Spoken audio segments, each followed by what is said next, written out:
Hindi pwedeng hanggang dito lang ako. Ikaw ba? Ano bang pangarap mong maging? Ano pa ba yung mga lugar na gusto mong marating? Ano pa ba yung mga bagay na hangad mong gawin? At ano ba ang laman ng palagi mong hiling?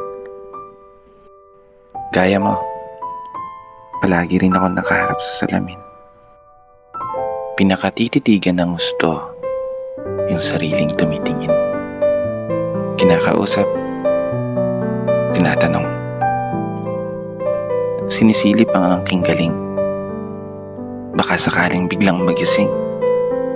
Yung ako na gusto kong maging. Yung ako na may malayo nang narating.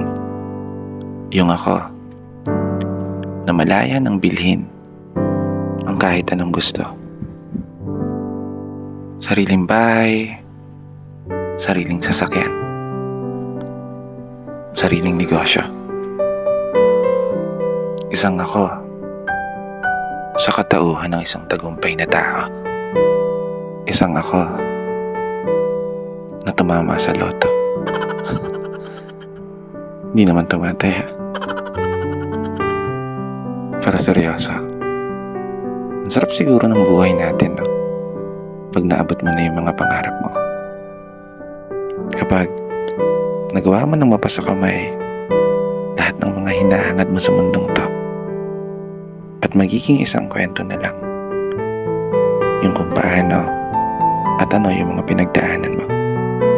Isang kwento na maibabahagi mo sa ibang mga tao. Kaya naman, habang nandito tayo sa proseso, wag na wag mong susukuan yung mga pangarap mo. Kapag dumating ka man sa punto, palagi kang talo. Umarap ka lang sa salamin at tignan ang sarili mo at subukan mong tanungin, hanggang dito na lang ba ako? At kapag biglang sumagot yan, tumakbo ka na. Hindi, seryoso na. Ika nga nila, ang pagsuko ay para lamang sa mga mahihinang nilalang. Kinaya nga ng iba. Kaya panigurado, kaya mo yan. Magtatagumpay ka. Dito na nagtatapos.